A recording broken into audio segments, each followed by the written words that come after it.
आपका genius academy science regular classes के अंदर। जैसा कि अपन ने पिछले वीडियो के अंदर कला और संस्कृति यानी कि राजस्थान की कला और संस्कृति के अंदर अपन ने लोक नाट्य के बारे में जाना था दोस्तों। तो आज भी ये वीडियो जो है कंपटीशन की तैयारी करने वाले बच्चों के लिए अहम रहने वाला है, और जो 11th-12th के बच्चे हैं उनके लिए भी ये जीके का बहुत ही अच्छा टॉपिक रहने वाला है दोस्तों।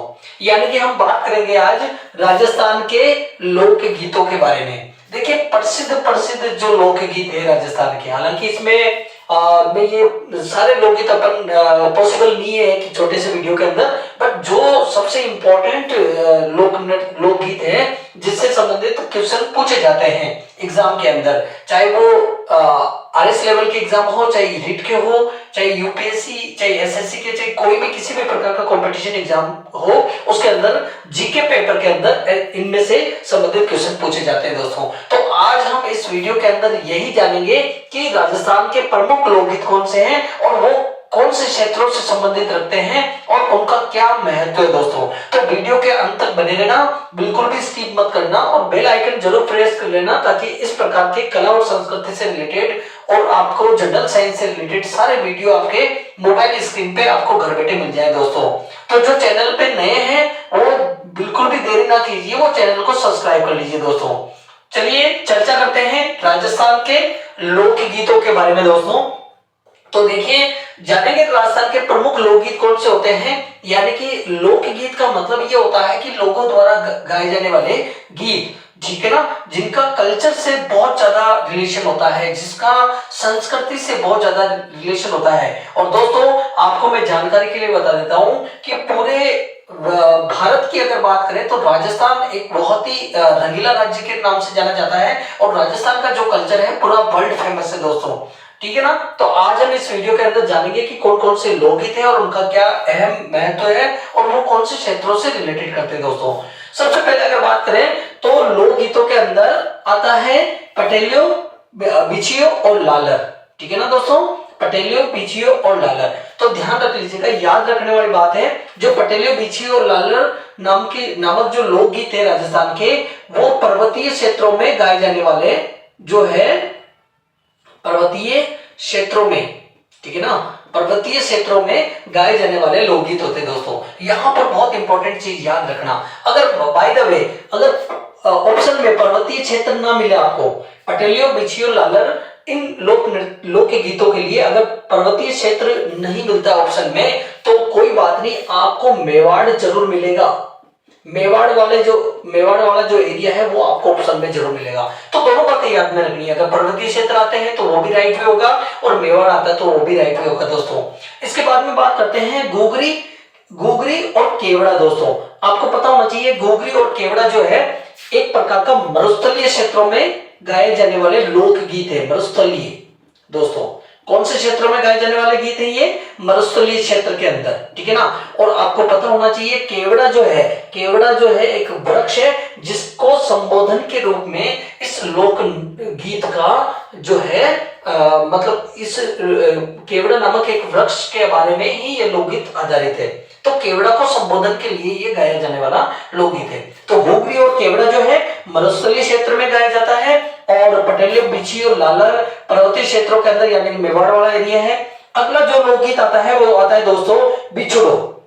देखिए गांव की भाषा की अगर बात करें अपन, बिछुड़ो लोकगीत गांव में कई लोग सुनते हैं, ठीक है ना। इसमें नायिका जो होती है दोस्तों, इसमें एक महिला जो होती है, बिछुड़ो जो लोकगीत है उसके बारे में जो मान्यता है वो मैं आपको बताना जा रहा हूँ, आपके सामने शेयर करने जा रहा हूँ दोस्तों। बिछुड़ो लोकगीत जो होता है इसके बारे में ये मान्यता रखी गई है कि एक नायिका जो है, एक महिला जो है, उसको बिच्छू डंक मार देता है, ठीक है ना, बिच्छू डंक मार देता है और उसके जेर से वो महिला मरने की स्थिति में आ जाती है। और मरते वक्त वो अपने पति को कुछ संदेश देती है, कुछ एडवाइस करती है, ठीक है ना। हो सकता है वो ये भी कह दे कि आप मेरे मरने के बाद आप नया विवाह कर लेना। तो उस पर आधारित ये बिछुड़ो लोकगीत है दोस्तों, बाकी कुछ नहीं है, ठीक है ना। तो इसके बाद में यानी कि बिछुड़ो जो है वो एक प्रकार का मतलब इस प्रकार का गीत है जो बिच्छू के डंक मारने पर महिला द्वारा अपने पति को, ठीक है ना, एक संदेश के रूप में कुछ बातें बताती है, उसको अपन बिछड़ो मतलब जो है लोकगीत के नाम से जानते हैं दोस्तों। इसके बाद में आता है कि हमसीडो। हमसीडो जो लोकगीत है, हमसीडो, ये भील जनजाति द्वारा गाया जाता है दोस्तों। कौन सी जनजाति द्वारा? भील जनजाति द्वारा, ठीक है ना। तो भील जनजाति द्वारा गाया जाने वाला जो लोकगीत है राजस्थान का, वो कौन सा है? हमसीडो। और इसके लिए वेरी वेरी इंपॉर्टेंट, बहुत इंपॉर्टेंट चीज है, क्योंकि आरएस एग्जाम में ये पूछा गया था। तो हमसीडो जो लोकगीत है वो क्या महिला और पुरुष दोनों इसके लिए प्रधान होते हैं? तो बिल्कुल सही बात है। इसमें आपको याद रखने वाली बात है कि महिला, ठीक है ना दोस्तों, महिला और पुरुष दोनों ही प्रधान होते हैं इसमें, ठीक है ना। महिला और पुरुष दोनों ही प्रधान है इसके अंदर, हमसीडो के अंदर। हमसीडो लोकगीत जो है वो महिला और पुरुष दोनों के लिए है और भील जनजाति द्वारा ये गाया जाता है। गुड़ला, गुड़ले के बारे में तो आपने देखा होगा मोबाइल पे या कई बार इधर उधर अपने आसपास में, जो अपन क्योंकि राजस्थान कल्चर से बिलोंग करते हैं, राजस्थान से ही हम बिलोंग करते हैं, तो गुड़ला नृत्य भी है और गुड़ला सॉन्ग भी है, लोकगीत भी है दोस्तों। तो ये पड़ता है, मतलब ये किसका, इसके लिए प्रसिद्ध है मारवाड़ वाला क्षेत्र दोस्तों। कौन सा क्षेत्र है? मारवाड़ वाला। तो मारवाड़ वाला क्षेत्र जो है वहां पर गुड़ला लोकगीत गाया जाता है, ठीक है ना। दूसरा अगला आता है 6 पोजीशन पे झारवा। झारवा ये एक प्रकार का विरह गीत होता है दोस्तों। कैसा गीत है? ये एक प्रकार का विरह गीत है। इसके अंदर नायिका जो है, यानी कि ये जोरावा जो है एक प्रकार का विरह गीत है, ठीक है ना।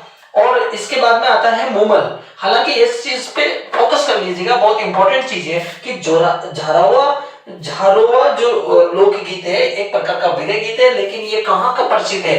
ये कौन से क्षेत्र का प्रसिद्ध है दोस्तों? तो जैसलमेर याद रखना आपको।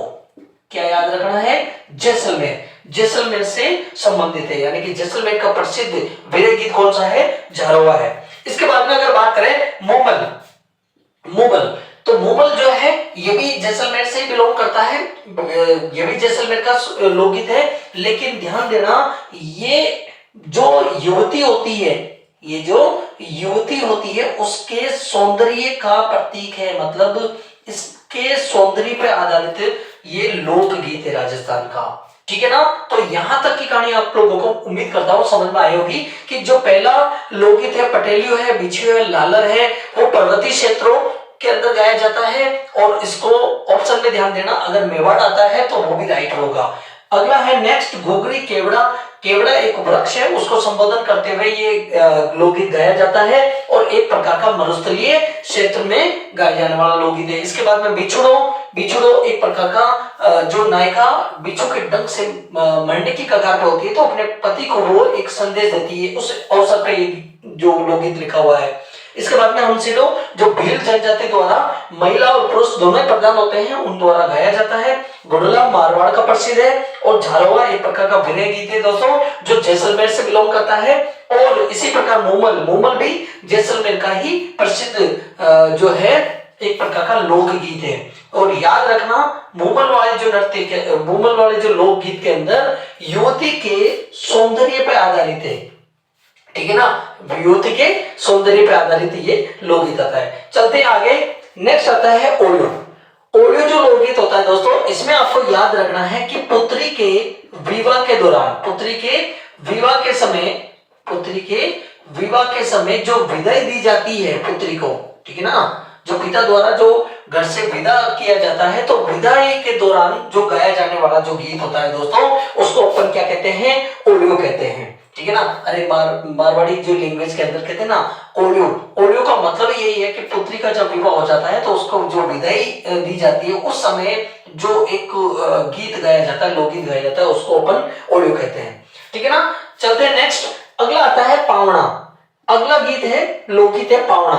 और पावना जो लोकगीत होता है दोस्तों, इसमें होता है क्या है, राजस्थान का एक बहुत ही अच्छा कल्चर है ये।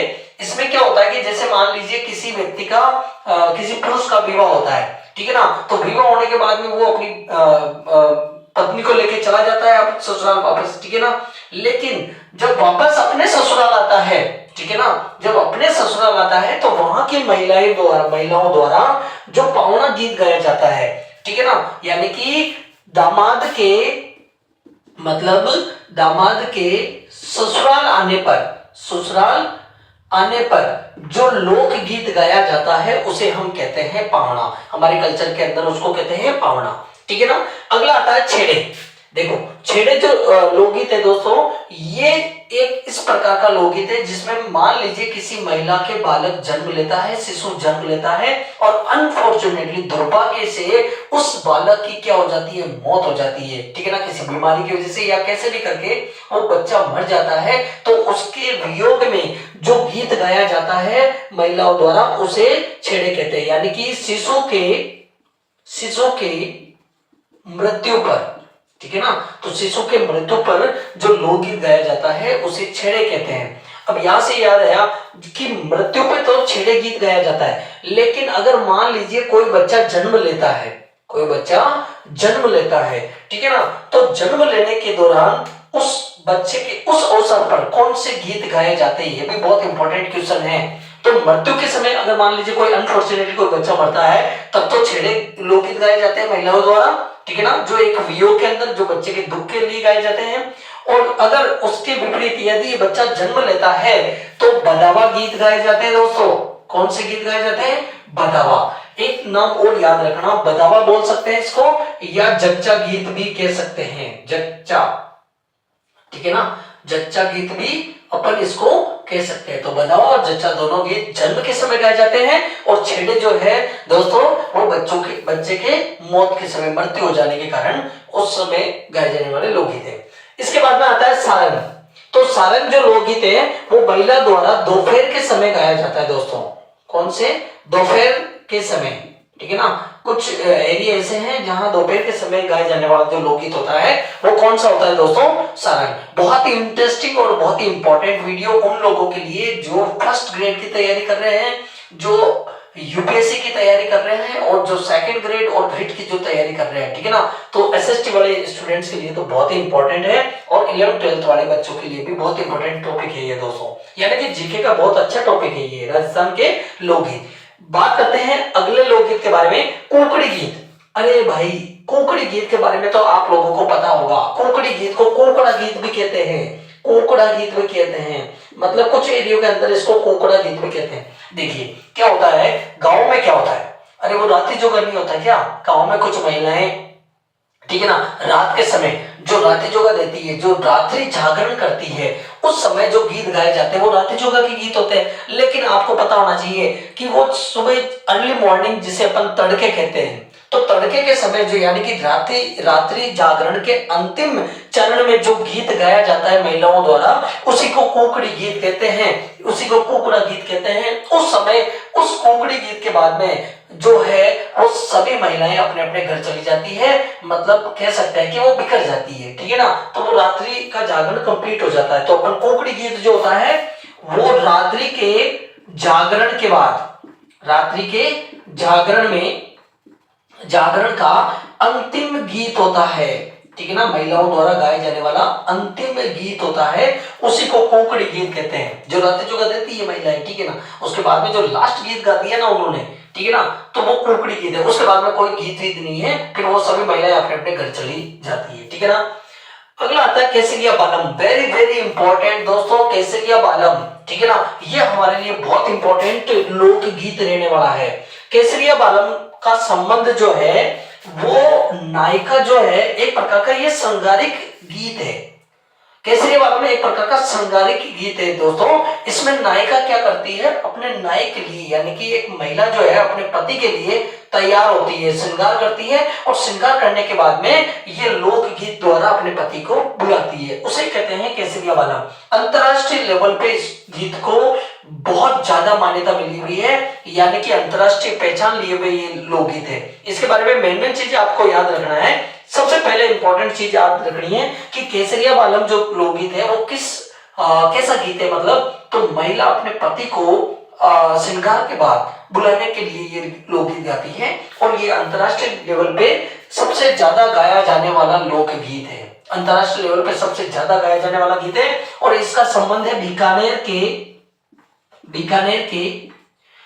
की एक लोक गायिका है, मांड गायिका है जिसका नाम है अल्लाह जिलाई, ठीक है ना, अल्लाह जिलाई, ठीक है ना। तो ये जो एक महिला है इसका संबंध बीकानेर से है और इसने जो है एक प्रकार की मांड गायिका है, इसने केसरिया बालम गीत लोकगीत गाया है। और याद रख लेना 1982 के अंदर 1982 के अंदर अल्लाह जिलाई बाई को पद्मश्री से सम्मानित किया गया है, पद्मश्री से सम्मानित किया गया है। और यही नहीं, आगे और ध्यान रख लेना, कंपटीशन एग्जाम वाले बच्चे भाई लोग आप ध्यान देना कि 1982 के अंदर इनको पद्मश्री से सम्मानित किया, लेकिन 2012 के अंदर इनको भारत रत्न का भी जो है पुरस्कार सब दिया गया है। तो ये केसरिया बालम एक प्रकार का हमारा राजकीय गीत है। सबसे इंपॉर्टेंट चीज, केसरिया बालम कैसा गीत है? राजकीय गीत है, क्योंकि अंतरराष्ट्रीय लेवल पर इसको मान्यता मिली हुई है। और इसका संबंध बीकानेर की मांड गायिका अल्लाह जिलाई बाई से है, जिनको 1982 के अंदर पद्मश्री से सम्मानित किया गया है और उसके बाद में 2012 के अंदर भारत रत्न भी इनको दिया गया। दोस्तों चलते हैं, तो बहुत इंपॉर्टेंट है केसरिया बालम के लिए, आपको ध्यान रखना है। अगला गीत आता है मौर्य गीत। अब मौर्य गीत जो होता है ना दोस्तों, ये एक इस प्रकार का गीत है जिसमें किसी महिला की, किसी युवती की सगाई तो हो जाती है, लेकिन उसके ब्याह में देरी होती है। मतलब कहते हैं ना मारवाड़, अपने मारवाड़ी लैंग्वेज के अंदर कि उसका संबंध तो हो गया है, मतलब उसकी सगाई तो हो गई, लेकिन उसके ब्याह में अभी देरी है, ठीक है ना, अभी उसके विवाह के अंदर देरी है। तो उस अवसर पर जो गीत गाया जाता है वो गीत कौन सा है दोस्तों? वो है मौर्य गीत, ठीक है ना। तो अपन कह सकते हैं कि किसी भी युवती की सगाई तो हो चुकी है, लेकिन उसके विवाह में अभी देरी है, उसके ब्याह में अभी थोड़ा उसको वेट करना पड़ेगा। तो उस अवसर पर जो गीत गाया जाता है लोकगीत, वो कौन सा है? मौर्य। इसके बाद में देखिए पपीहो। पपीहो जो गीत होता है वो पतिव्रता, ठीक है ना। पपीहो जो गीत होता है दोस्तों वो किसका संकेत है? वो एक महिला के पतिव्रता होने का संकेत है, ठीक है ना। तो पतिव्रता के रूप में जो लोकगीत गाया जाता है, ये पपीहो और पणियारी दोनों ही एक दूसरे के विपरीत लोकगीत है दोस्तों। तो पतिव्रता के रूप क्या पर आधारित तो कौन सा लोकगीत है? पपीहो, ठीक है ना। और पणियारी जो होता है ना वो पत्नी धर्म पर आधारित लोकगीत है, ठीक है ना। वो कौन सा धर्म है, मतलब कौन सा लोकगीत है? पत्नी धर्म पर आधारित है, पत्नी धर्म पर अटल, ठीक है ना, उस पर आधारित लोकगीत कौन सा है? पणियारी है दोस्तों। इसके बाद अगर बात करें अपन तो एक लोकगीत आता है लांगुरिया। ये भी बहुत इंपॉर्टेंट रहने वाला है लांगुरिया दोस्तों। लांगुरिया जो गीत है ये भी एक इस प्रकार का लोकगीत है जो केला देवी से संबंधित है। एक लोक देवी है केला देवी, ठीक है ना, केला देवी से संबंधित है। कौन सा? लांगुरिया गीत। लांगुरिया गीत कौन से किससे संबंधित है?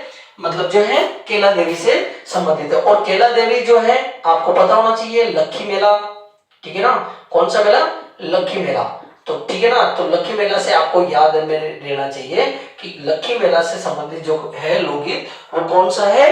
वो लांगुरिया गीत है। तो दोस्तों वेरी वेरी इंपॉर्टेंट है, जो प्रसिद्ध क्वेश्चन है जो आज तक मतलब जो है कंपटीशन एग्जाम में पूछे गए हैं और फ्यूचर में भी पूछे जाते हैं, ठीक है ना। तो एक बार मैंने उम्मीद करता हूं कि इस वीडियो के अंदर मैंने सारे राजस्थान के लोकगीत जो प्रमुख लोकगीत है उनके बारे में बहुत ही अच्छी जानकारी मैं आपको दे पाया हूंगा। अगर मेरा ये वीडियो आपको अच्छा लगा तो कमेंट में जरूर आप यस कीजिएगा, और अगर चैनल पर नए हैं तो चैनल को सब्सक्राइब कीजिएगा। इन शॉर्ट में आपको वापस थोड़ा सा रिवीजन करवा देता हूँ। जो राजस्थान के लोकगीत है, पहला है पटेलियो बिछियो लालर, ये पर्वतीय क्षेत्रों द्वारा गाया जाने वाला है, यानी कि मेवाड़ क्षेत्र में इसको गाया जाता है। घुघरी केवड़ा ये मरुस्थली क्षेत्र का लोकगीत है, और केवड़ा जो है एक वृक्ष है, उसके शब्द दोनों प्रधान होते हैं दोस्तों, ठीक है ना। इसके बाद में घोटला मारवाड़ क्षेत्र का प्रसिद्ध है। जोरावा एक प्रकार का विरह गीत है जो जैसलमेर से बिलोंग करता है, जैसलमेर का प्रसिद्ध लोकगीत है। इसके बाद में मूमल, ये भी जैसलमेर का लोकगीत है, बहुत ही प्रसिद्ध लोकगीत है। मूमल के अंदर किसी भी एक मतलब एक युवती है उसके सौंदर्य पर आधारित ये गीत है दोस्तों, ठीक है ना। इसके बाद में ओडियो, एक पिता अपने पुत्री के विवाह के बाद विदाई के समय जो कुछ महिलाएं होती है वहां की वो लोकगीत गाती है। पावना, जो विदाई के बाद दामाद वापस अपने ससुराल अपनी पत्नी को लेने आता है तब महिलाएं गाती है पावना गीत। छेड़े, जब किसी महिला का बच्चा यानी कि शिशु अवस्था के अंदर उसकी मौत हो जाती है तो वियोग में गाए जाने वाला गीत है। और बच्चे के जन्म के समय बधावा और जच्चा गीत गाए जाते हैं दोस्तों। और कोंकणी गीत रात्रि के जागरण का अंतिम समय वाला गीत होता है, तड़के का लोकगीत होता है ये सुबह, और महिलाएं इनको इस गीत को गाने के बाद वो रात्रि का जागरण कंप्लीट हो जाता है उनका। केसरिया बालम राजकीय गीत है, अल्लाह जिलाई बाई से इसको बिलोंग किया गया है क्योंकि ये मांड गायिका है, और इसे मरु कोकिला के नाम से भी जाना जाता है। बहुत इंपॉर्टेंट चीज आ गई सामने आपके, मरु कोकिला, इसे मरु कोकिला के नाम से भी जाना जाता है। अल्लाह जिलाई को एक प्रकार की मांड गायिका है जिसने केसरिया बालम अंतरराष्ट्रीय लेवल पे सबसे ज्यादा गाया जाने वाला लोकगीत है। इसके बाद में मोरिया गीत है, ठीक है ना, और पपीहो पतिव्रता के रूप का संदेश है, और पणियारी जो है वो पति धर्म पर अटल आधारित गीत है। इसके बाद में लांगुरिया है जो केला देवी से बिलोंग करता है, और लक्की मेला भी इसी से संबंधित है दोस्तों। तो उम्मीद करता हूँ इस छोटे से वीडियो के अंदर आपको राजस्थान के लोकगीत समझ में आए होंगे दोस्तों। मिलेंगे नेक्स्ट वीडियो में इसी प्रकार राजस्थान के अलग कल्चर के साथ, यानी कि अलग कल्चर वाले वीडियो के साथ। तब तक के लिए good bye, thanks, take care, अपने आसपास साफ सफाई रखें।